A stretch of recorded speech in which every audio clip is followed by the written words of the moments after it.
Hi, I'm Doug McClintic. I'm the Church Multiplication Catalyst for Luminex. Today we're going to talk about spans of care in your congregation. How people get taken care of and how really the congregation holds together and coheres together as a group. I put on the board here ratios, and I put volunteer positions on the board.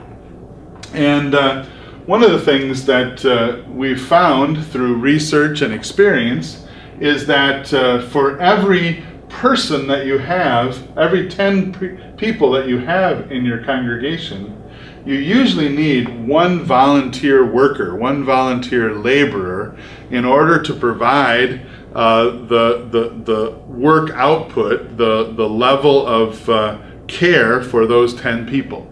And so if you have 10 children in a classroom, you usually need one volunteer worker to work with those children. If you have 10 ushers that are working together, you need about one leader or one worker to coordinate those 10 people.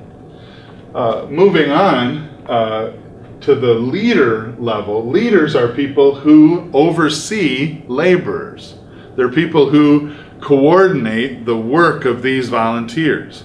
And there are other volunteer persons themselves, but they may have a responsibility. So they would be the head usher or the head teacher, or a person who provides leadership for the nursery or for the youth class. And they actually provide leadership to those who are serving in this 1 to 10 capacity.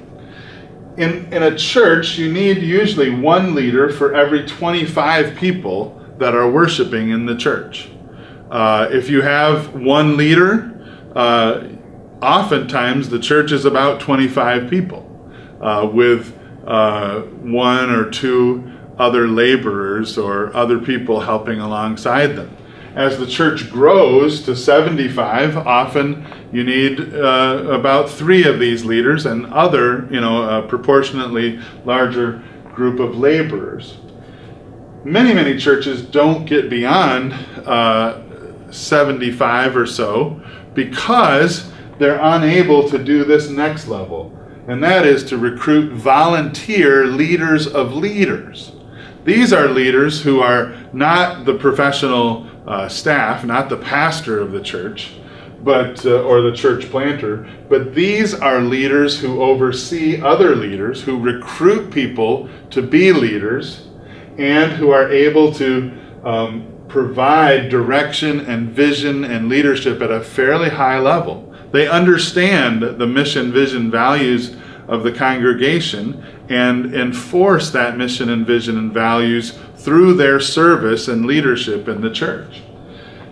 Usually you need one of these people for every 45 people in order for the church to grow and expand. And so typically you need 6 or 7 of these folks if your church is going to get over 200 in attendance. You need 3 or 4 if it's going to get over 125. And this is where many churches make a big mistake. They're unable to develop these leaders from their volunteer pool, and so they begin to hire these leaders. And so often that begins to cap their growth to the number of leaders that they can hire rather than develop. At Luminex, we have been working on processes for leaders, for pastors, and for church planters to develop leaders of leaders, which we think is one of the most important parts of developing leaders to start and strengthen churches.